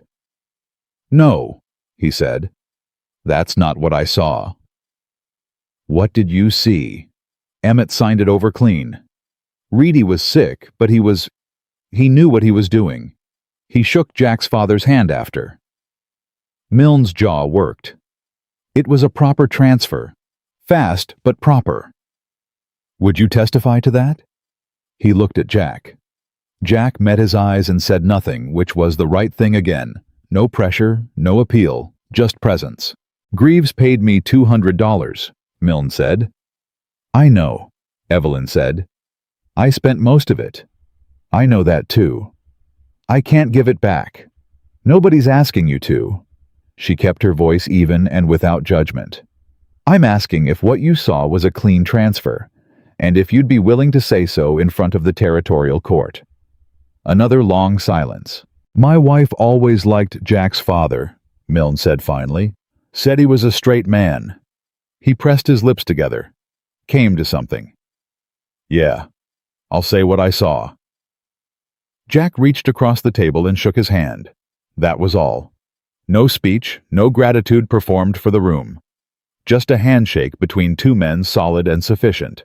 When Milne had gone, Walt came out of the kitchen and looked at Evelyn with an expression that had given up pretending to be neutral. "Where did you learn to do that?" he said. "A schoolroom full of children who'd all done something wrong, and none of them wanted to admit it," she said. "You learned to make it easier to tell the truth than to hold the lie." Walt looked at Jack. Jack was looking at Evelyn. "Yeah," Walt said after a moment. "All right then." The counterfiling went to the Cheyenne Land Office on Friday with Evelyn's letter and a sworn statement from Walt regarding the transfer, and a second statement from a retired county clerk who'd processed the original paperwork 11 years ago and still had his ledgers. Jack rode to Laramie on Saturday to find Cutter Price. The old foreman came back Sunday evening with a written account signed and witnessed of every detail Price remembered about the day Colum Reedy had signed his release. Greaves filed a response on Wednesday. And then something happened that none of them had anticipated. The letter arrived Thursday from St. Louis, not from Greaves's office. From a law firm Jack had never heard of representing a man named Ellsworth Harper, Evelyn's uncle. She read it standing in the kitchen with the morning light coming through the window, and her face went through something that Jack had not seen on it before. Not the controlled precision, not the steady assessment. Something older than both of those.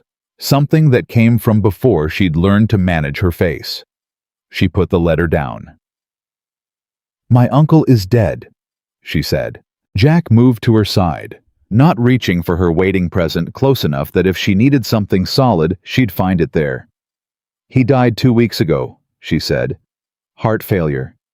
She touched the edge of the letter. "He left a will." "What does it say?" Apparently, he reconsidered some things toward the end. She was reading through it again more carefully this time. "The estate, the property I told you about, the land and the investments Greaves has been trying to get control of. He didn't leave it to Greaves, or to a trust controlled by Greaves." She looked up. "He left it to me." The silence in the kitchen was the large kind. "It's not a small estate," she said. "It's—" She looked at the figures in the letter, and something complicated moved across her face.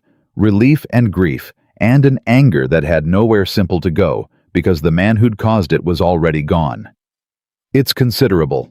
The lawyers say the assets are significant enough that Greaves's existing claim, the debt my uncle owed him, can be fully settled from the estate and still leave a substantial remainder." She set the letter down. "For me." "He cut Greaves out," Jack said. "Completely. At the end, he cut him completely out." She pressed her fingers against the table. "I don't know why. I don't know if someone told him something, or if I don't know." Her voice had a crack in it, small but present. "He was never a kind man. He sold me to pay a debt.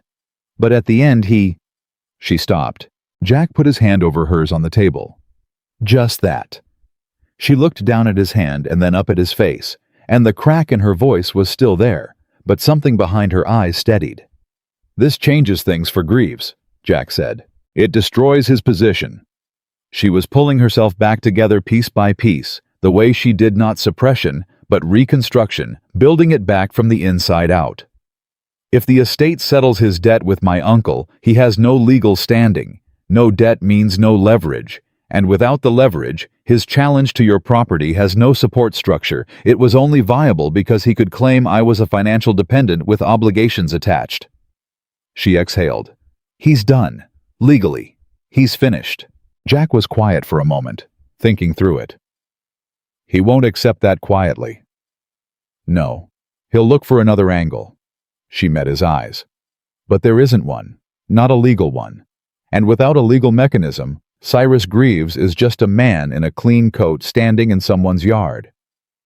The realization moved through the room like a change in weather. Walt, who had somehow appeared in the kitchen doorway. Jack didn't know. When he'd arrived, he often didn't said, "So it's over." "The legal part," Evelyn said. "Yes." Walt looked at Jack. Jack looked at Evelyn. "I'll ride to the county office today," he said. "Get the counterfiling updated with this information. The challenge will collapse without Greaves's debt position holding it up." "I'll write to the St. Louis lawyers," she said. "Confirm my receipt of the letter and establish my legal standing." She paused. "I'll need a notary." "Collier's Fork," Jack said. "Webb does notary work." "Of course he does." Something moved across her face, not quite a smile, but the territory adjacent to one. "We seem to keep going back to Collier's Fork." "Seems to be where things get settled," he said. Lily had appeared behind Walt in the doorway, book in hand, reading lesson apparently complete. She looked at the room, her father's face. Evelyn's face. Walt's standing in the doorway posture with the comprehensive 7-year-old's scan that missed nothing. "Is it good news or bad news?" she asked. Jack looked at Evelyn. Evelyn looked at Lily. "Both," Evelyn said. "Someone died. And some other things got resolved." Lily considered this. "Is the dying the bad part?" "Yes." And the resolved things are the good part. Yes. Okay. She held up her book. Can we do another page? I got stuck on a word. Which word? Evelyn asked. Sovereignty. Walt made a sound that was probably not supposed to be a laugh. Come here, Evelyn said. Let's work it out. Lily came and climbed into the chair beside her, and Evelyn looked at the book and began to explain. And Jack stood in the kitchen doorway where Walt had been and watched them, his daughter's dark bent head beside the chestnut one, two voices going back and forth over syllables and meaning, and something in his chest did something that he hadn't felt in 3 years. Not sharp, not dramatic, just present. A warmth where there had been a cold place, simple as that, simple as summer light coming through a window. He went to get his hat. There was still writing to do, still documents to file, and legal threads to cut. Greaves would have his response to the news of the will, and that response would need managing. The ranch still needed the back fence repaired and the north water line checked. Nothing about the practical world had stopped while the other things were happening. But as he went out to saddle Cutter, he heard Lily's voice from inside. Okay, but what does it mean, sovereignty?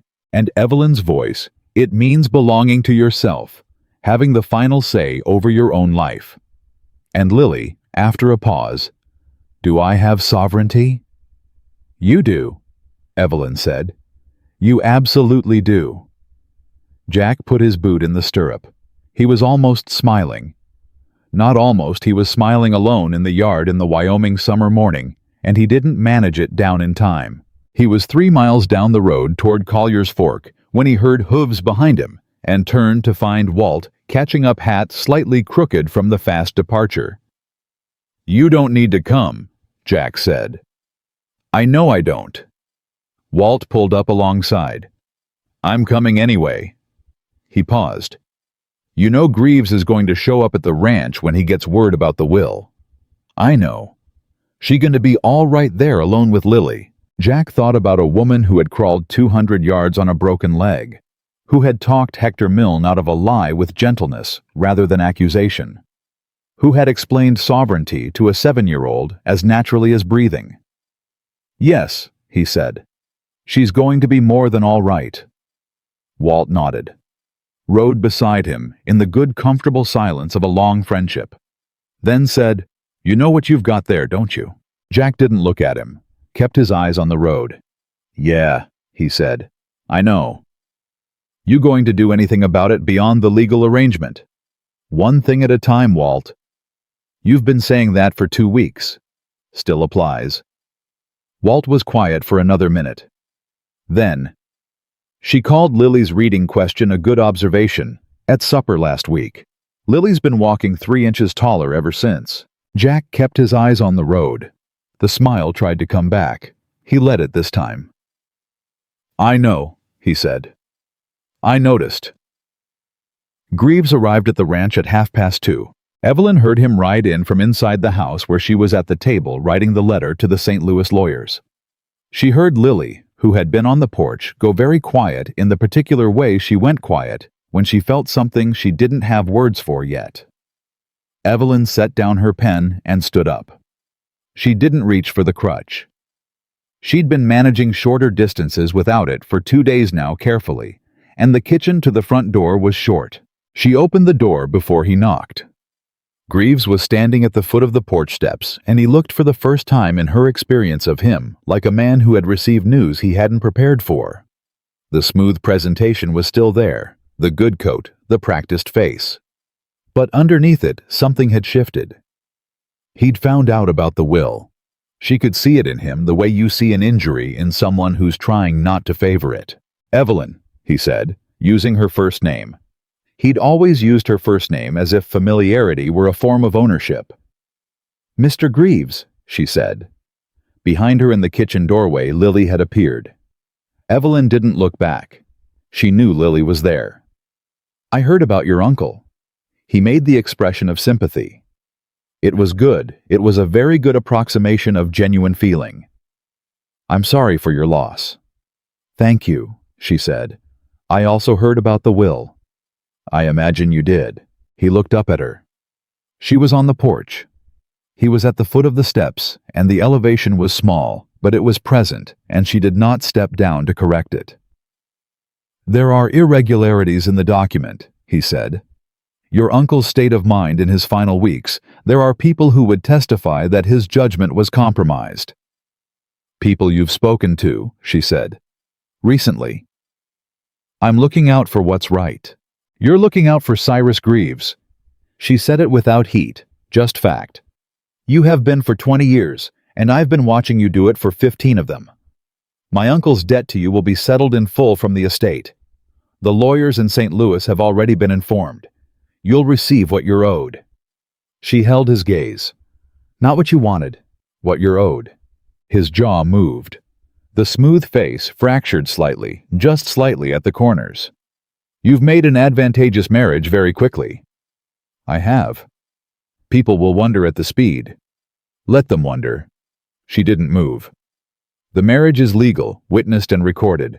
My husband's property challenge collapses without your debt position, which you know already, or you wouldn't be here in person." She paused. "You've lost this, Mr. Greaves. I think you know that too." The silence between them had its own weight. "You've changed," he said, quietly. Not a compliment, not an accusation. Observation. "I was in a wagon accident," she said. "And I spent 4 days in the desert and a week in a line cabin. And I got married in a magistrate's office before 7 in the morning, and I've been fighting your legal challenges with one leg and a letter-writing campaign." She looked at him directly. "I haven't changed. You just didn't know what I was." Greaves looked at her for a long moment. Then he looked past her at the house, at the small figure in the kitchen doorway, at the life behind the open door. Whatever calculation moved through him moved through silently. "Tell your husband," he said finally, "that I'll have my lawyers confirm the debt settlement with his by end of month." "I'll tell him." Greaves turned and walked to his horse. He mounted. He rode out of the yard without looking back, and Evelyn stood on the porch and watched him go, until the sound was completely gone, and then she stood there a moment longer, just to be sure. "Evelyn," Lily said from behind her. "Yes." "Is that the bad man?" "He was," she said. "I don't think he'll be back." Lily came out onto the porch and stood beside her, looking at the empty road where Greaves had been. She slipped her hand into Evelyn's without ceremony, the way children do when they've decided something is decided. "Good," she said. Evelyn looked down at the small hand in hers. She felt the warmth of it, real, immediate present. She thought about $60 and a hired wagon and a creek that tried to kill her.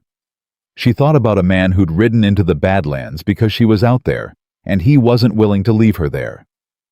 She thought about a child who'd put fresh water in a room before she'd ever met the woman who was going to sleep in it.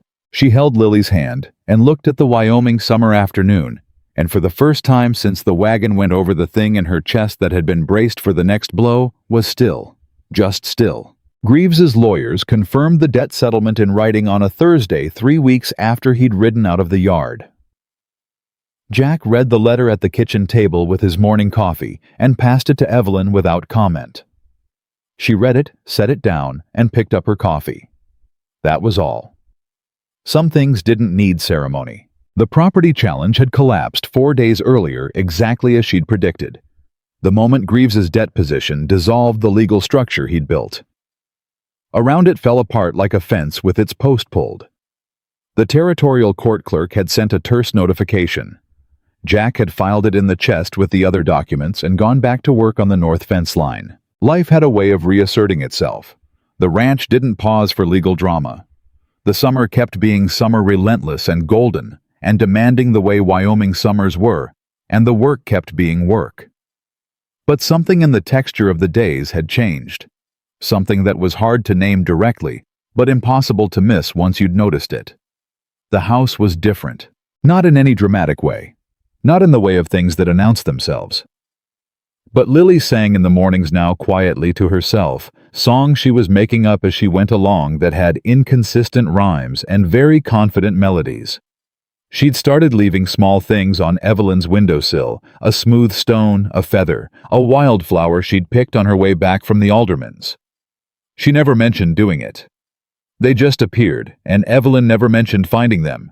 And somehow, that unspoken exchange was the whole of it, complete and sufficient. Jack noticed.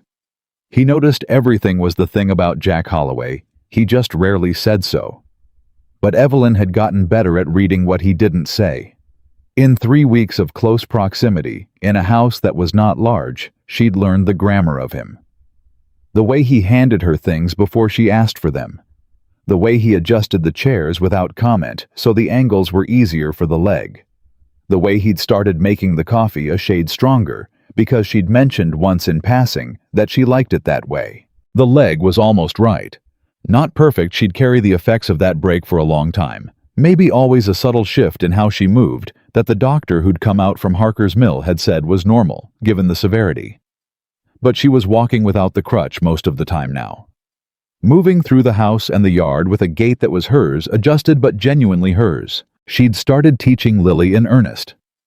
Not just the reading, though, that continued. Lily attacked reading the way she attacked everything she decided to take seriously, with total commitment and zero patience for her own mistakes. But arithmetic and basic geography, and the kind of practical knowledge a girl living on a ranch in Wyoming needed. How to look at sky conditions and make a reasonable weather guess. How to clean and dress a minor wound. How to write a letter that said exactly what it meant. It was the last of these that produced the conversation Evelyn had been both expecting and not quite expecting. They were at the kitchen table, Lily, with paper and pen in the late afternoon, composing a letter to Mrs. Alderman, thanking her for the days Lily had spent at her house. Lily was laboring over the closing because she'd decided a letter should end perfectly, and the options she was generating were not in her assessment meeting that standard. "How does Papa end his letters?" she asked Evelyn. "I don't know. I've never seen him write one." Lily thought about this. "He helped write the letters to the agency, the ones about you coming." Evelyn looked at her. "How do you know that?" "Walt told me." She was unconcerned. "He said Papa needed help with the words, but the ideas were his." She dipped the pen. "What were the ideas?" Evelyn was quiet for a moment. "I only read the agency summaries. I didn't see the actual letters." "But you came," Lily said. As if this settled something. As if the coming was the content and the letters were just the mechanism. "I came," Evelyn said. Lily looked up at her with those eyes that were Clara's eyes in Jack's daughter's face. "Are you glad?" The question was so direct and so genuine that evasion would have been an insult. "Yes," Evelyn said. "I'm glad." Lily nodded. "Me too," and went back to her letter closing. It was Walt the following Sunday who finally said the thing that had been unsaid. He came for supper as he did most Sundays now, which had become a pattern without being declared one. And after Lily went to bed and the dishes were done, he sat at the table with his coffee and looked at the two of them. Jack by the window. Evelyn at the table with a book she wasn't really reading and said, "You know the county's talking." Jack looked at him. "About what?" "About you two." Walt wrapped both hands around his cup. "About the quick marriage, and the woman who appeared, and the legal business. People piece things together, and they don't always piece them right. But in this case, they're—" He paused. "Mostly piecing them right, which is sometimes worse." "What are they saying?" Evelyn asked. "Some say it was a practical arrangement, business, that you each got what you needed." He looked at her steadily. "Some say less charitable things. You know how it is." "I know how it is," she said. "The Aldermans don't say those things," Walt added.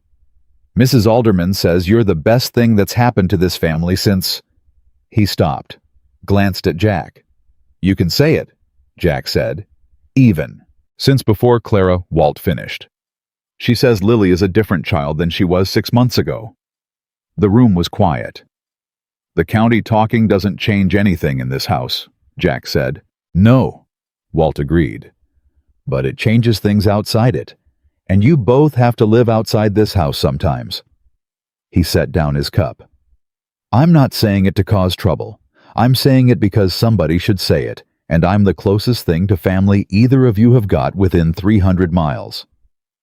He looked at Jack. People are going to keep watching, and what they're watching for is whether this is real. Jack looked at Walt for a long moment, then he looked at Evelyn. She met his gaze.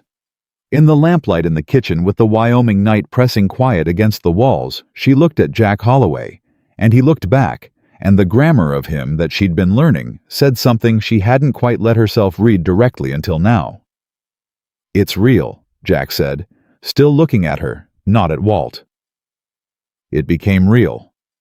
A pause. Somewhere in there, it stopped being practical and became something else. Evelyn didn't look away from him. "I know," she said. "I know when it happened." Walt picked up his coffee cup again, looked into it, set it back down. "All right," he said, with the tone of a man who has finished the business he came to do. "Good. Now someone tell me if there's any of that bread left from supper." There was, and that was without announcement the end of the unsaid thing. But the county didn't stop talking.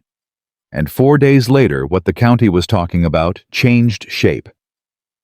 It started with a woman named Meredith Poole. She was the wife of the largest landowner in the area outside of Jack, and she had the particular social authority of a woman who'd been the leading voice in a community long enough that she'd started to confuse her opinions with facts.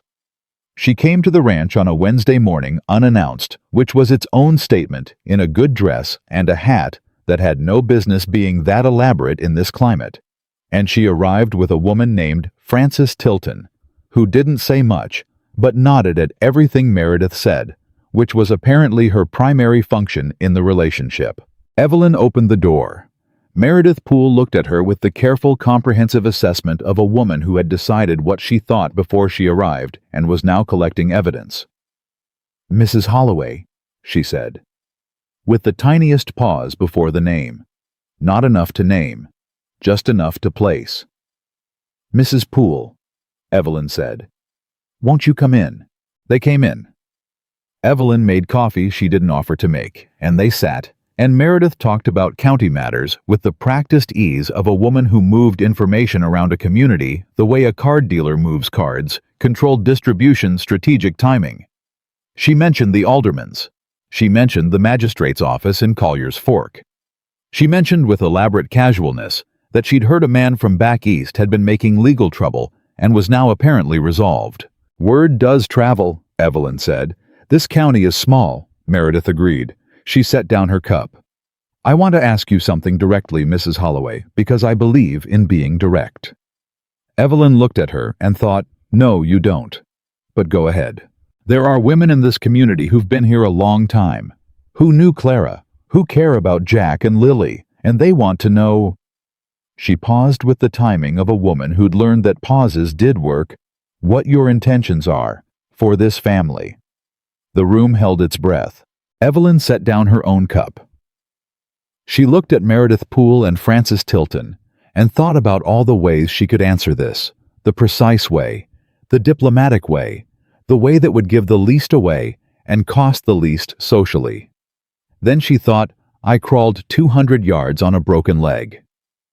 "I am done with the careful answer. My intention," she said, "is to be here, every day that this family will have me, to teach Lily everything I know and learn everything I don't. To be a wife to Jack Holloway in every sense of the word. Not because I was sent here or because it was arranged, or because the legal situation required it, but because he is the most honest person I have ever met in my life, and I have not once since the moment he found me in the shadow of a rock in the middle of nowhere had reason to doubt him." She held Meredith's gaze. "That's my intention. Is there anything else you'd like to know?" The silence was long. Frances Tilton was looking at her hands.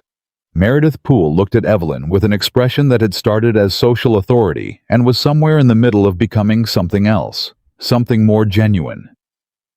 "Clara was a good woman," she said finally, quietly. "I know she was," Evelyn said. "Lily has her eyes." Meredith was quiet for a moment. "She does." Another pause. "The county supper is next month. The women organize it together. If you wanted to—" She stopped. Reset. "You'd be welcome, that's what I'm saying." "Thank you," Evelyn said.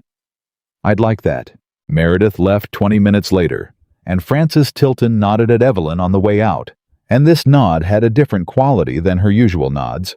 It was, Evelyn thought, a nod of independent assessment, unattached to Meredith's opinion for once.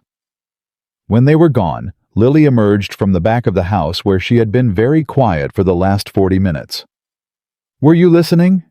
Evelyn asked. "I was reading," Lily said. "The door was just open." Evelyn began clearing the cups. "What did you think?" Lily considered. "I think you said true things." "I did?" "The part about Papa being the most honest person." "That's true." Lily picked up a cup to help. "He says you're the bravest person he's ever met." Evelyn went still. "He told Walt," Lily said in the matter-of-fact way of someone reporting data. "I wasn't listening that time either. The window was just open." Evelyn looked at this child, this frank, grave wildflower, leaving letter-writing, sovereignty-understanding child, and felt the warmth in her chest so strongly it almost hurt. "Your father," she said, "has a great deal of feelings that he expresses through action rather than words." "I know," Lily said. "He made your coffee stronger because you like it that way." "Yes. That's how he says things." "Yes," Evelyn said. "It is." Lily nodded satisfied and took the cups to the basin. Jack came in from the fence line at dusk the way he did, the way the ranch shaped his days, and he shaped himself to fit it, and he came in and washed his hands and turned around to find Evelyn standing in the middle of the kitchen, not doing anything, just standing there looking at him. "What?" he said. "Lily told me what you said to Walt." He was very still for a moment. Then, "The window was open." Apparently, he looked at her, the steady, unguarded look he gave her sometimes when he'd let the management down. "It's true," he said. "What I said." "I know." She took 2 steps toward him. Her walk still had its hitch. Probably always would, the permanent reminder of a Wyoming creek and a summer morning and a choice made in the dark. "Jack?" "Yeah." "I'm not brave," she said. "I was just more afraid of the alternative." Something in his face moved that fractional shift, the adjustment below the surface. "That's what bravery is," he said. She looked at him. "Lily's asleep." "I know. I want to tell you something, and I want you to actually hear it." "I'm listening." She took the last step. She was close to him now. Close enough that she could see the exact particular of his eyes, which were the color of creek water over stone, which she knew, because she'd had a great deal of time to look at them in various lights, in a small cabin. "I came to Wyoming, running away from something. That was the truth of it. I dressed it up as practicality and forward motion, but I was running." She held his gaze. "I'm not running anymore. I'm not here because I had nowhere else to go. I'm here because this is where I want to be. This house. This family." A pause. "You." Jack looked at her for a long moment. The lamp was burning low. The summer night was doing its warm, enormous thing outside. "Evelyn," he said. "Yes, I didn't write those letters to find a housekeeper." He said it slowly, like a man uncovering something he'd been keeping careful. "I told myself that's what it was. Practical. For Lily. Told Walt, told myself, told everyone." His jaw moved. "But I rode 3 days into the Badlands for a woman I'd never met. And I don't do things without a reason." She waited. "I think the reason," he said, "was you, before I knew you. Some idea of someone real, someone who chose." He stopped. "And you are. Everything you are." He was not a man of speeches. He'd given her as close to one as he had. She understood the grammar of that too. She put her hand against his face. He closed his eyes for just a moment, one moment brief, the way a man lets something in that he's been careful about letting in. Then he opened them and put his hand over hers, and that was the whole of it, complete and real and entirely theirs. The county supper was the following month, and Evelyn went and sat with the women of the county and listened more than she spoke. And when she did speak, she said true things. And by the end of the evening, Meredith Poole was asking her advice on the teaching arrangements for the winter term, because the county school hadn't had a qualified teacher in 2 years, and Evelyn said she'd consider it, and knew as she said it that she would do it, because the thing she'd been before she'd been running was a teacher, and that didn't stop being true just because Wyoming was not St. Louis. She told Jack on the ride home. Lily was half asleep against his side on the wagon seat. "Teaching," he said. "Part of the week, not full-time." She paused. "The ranch needs, I know it needs." "Evelyn." He kept his eyes on the road. "You don't need my permission." She looked at him. "I know I don't. I'm telling you because it affects the household." "It affects you," he said. "That's enough reason." He paused. "Lily'd probably end up being your best student." "She already is," Evelyn said. "Don't tell her that. She's already insufferably confident." "She gets it from her father," Lily said without opening her eyes. Jack made the sound that was not quite a laugh. Evelyn covered her mouth, and the wagon rolled through the Wyoming summer night, and the stars did their enormous thing overhead, and the three of them went home. 2 months later, Evelyn stood in the kitchen on an October morning when the summer had finally conceded to autumn, and she held a fact in her hands that she'd been holding for 2 weeks, turning it over. Looking at it from every angle, the way she looked at everything, she'd waited to be sure. She'd waited to be sure twice over. Certainty mattered to her, had always mattered, had been the thing she held on to when everything else was uncertain. And this was a thing that needed to be certain before it was said. She found Jack at the fence line. He was working the way he was always working when she needed to tell him something, and she walked to him across the yard, her walk with its permanent hitch. Her walk that was hers, and he looked up when he heard her coming, and set down what he was holding. He read her face before she said a word. "Evelyn?" he said.